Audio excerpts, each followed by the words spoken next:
fit.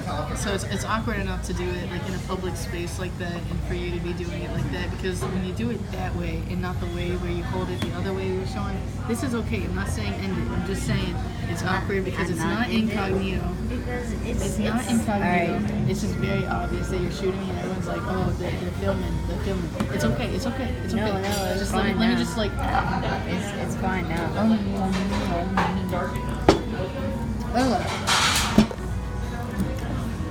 I got one more piece, and then I'll tell my story, alright? Okay.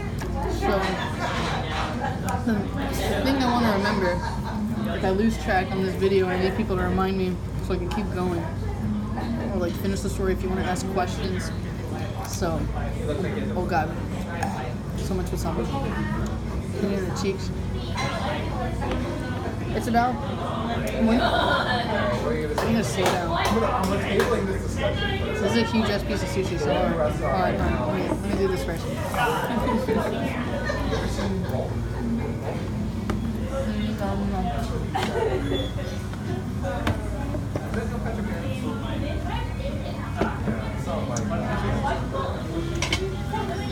Thank you. Here you slap.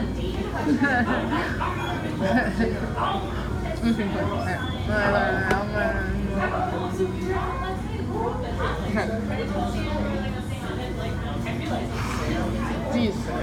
You ready? A little bit. You know what my dad would say? My dad would be like, are you really ready?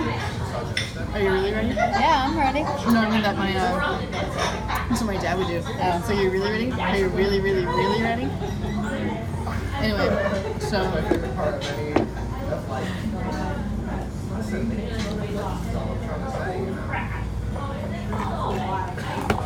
alright, I'm not certain that I can remember the other two things.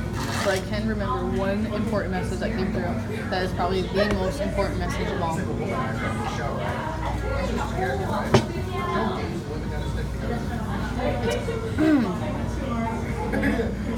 There's actually like two lessons or two things that are coming into place. Alright, so one of my last readings I did before having dinner with you is a woman. I just got back one other one. Let me tell the first one that happened before this reading, because the other one I can easily remember. One of them is actually about how so there's a card called the Six of Cups, and when it's upside down it means nostalgia working against us. And I always withhold information, like this one part, which I just don't always bring it up, and the girl thanked me for mentioning that part this time, so it made me value it more. It's where like sometimes something like in the past happens and it stops us from enjoying the now. But the card goes another way, where something really great happens and it's hard for us to enjoy the now because of how great things once were.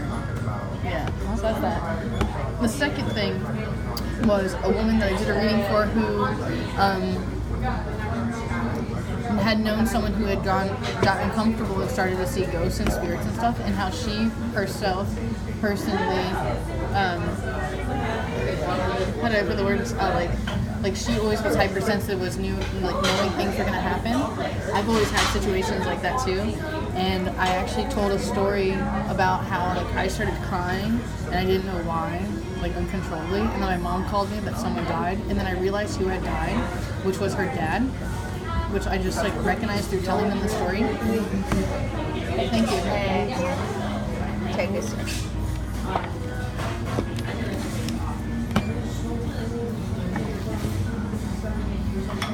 Trying to remember this. So, like, I never met her dad ever, and like I cried, and like exactly I got a phone call that he had passed away, and then so what was weird though is because I realized something, which was about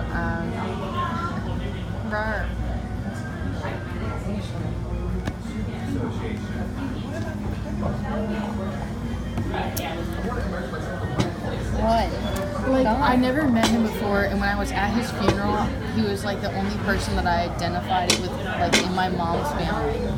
Like, they told stories of him, and I like almost cried at the funeral because I was like, oh my god. One of the stories that the kids would tell was about how the grandpa, when they came home from school, would always be like, name 3 things that you learned today. I got triggered to that story because I realized that there was 3 things that I learned today, so I got 2. There's a third one though. There's something else that had something to do with tarot. Something else that I learned through by someone else sharing the space with me, like basically having a reading through them and me being able to look at the card in a different way. Can't remember it right now though. You can't remember the card? Or the story. I mean, there is something else that's coming through. Basically, it's about I'm actually kind of happy with Confucius today. I was like talking smack to myself, right? I was like, I suck at life. And Confucius was like, so does everybody. And then it made me think of the story of the tarot, how we're all the story of the fool on our childlike innocence, and we all learn these lessons, and every single card crosses us for good or for bad. It can either help us or it can hurt us. It's just like the will of the emperor, being born, going through life, and die, and repeat process. Well, that's also the story of the tarot is like that too, 1 through 10, and it's in every house, and the fire, Yeah. the water. That's like if you, that's what I'm sort of saying. I don't know. Dallas. Yeah. He's how I recognize like how important tarot was, like to the journey. I didn't realize. I got it. I've been telling my story today, and I didn't even know my own story until I said it out loud, kind of thing, talking to somebody else, just mindlessly talking about it, saying it in a different way. I also got the information of what happened through the cards. It was just about language and how to talk to people when doing the reading, and how to separate the cards, or it's something weird like that. Anyway, there's another thing that came through though. I don't know if I can get that again because I got distracted, but what was that? Oh, got it. So, when I was a child, I would totally see like things, I guess. Thank you. Thank you. Do you need any change? Yes, please.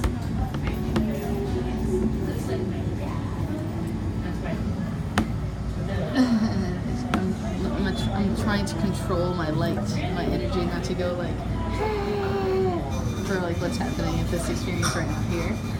Anyway, so yeah, the museum, like I mean, like that it has to do with the museum. I meant to tell like the story of the museum, like in like a whole other like that I've never like recognized what it is before until today. Like okay, yeah. So when I was a kid, I used to see things. Like I remember, like I can still see it. Like I remember the experience. I remember like things that had happened. Like I mean, I need to tell that story, but that's like it's kind of like an intense story about like my childhood and the things that I saw. But though I do want to share, I want to share those stories because I can still see them and experience them, and I do it all the time. And anyway, like I shut off basically. Bottom line is I shut off. Like I disconnected all of my superpowers, so like I didn't have any gifts anymore. Like I didn't see anything anymore. Until I moved into the museum, like I saw the gifts, and then sorry. I knew you were gonna go there. Like I don't even want to go there. I'm not going there. That's your job, not mine. That's yours, your space. You're holding that space today. I'm not doing that. Anyway, so it wasn't until I lived inside the museum that my gifts came back. Because I say it was because I was around all the energy stuff, because it started like all the ancient stuff, and then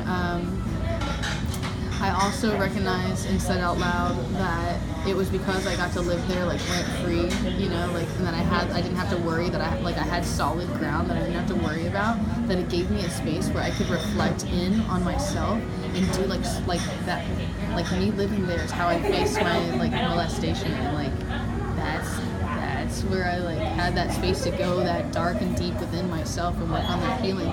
And the reason why I did that is because I noticed that like because I had mad like worse memory problems. Like I kept blacking out and like not remembering stuff, and I knew how to do it with my trauma.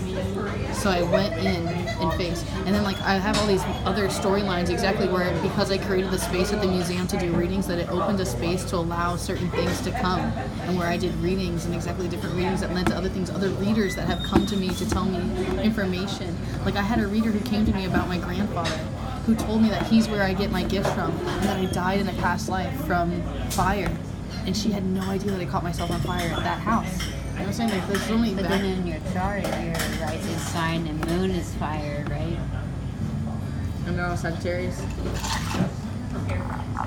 And There's your a lot of stuff like water. that. I know. GTFO, or like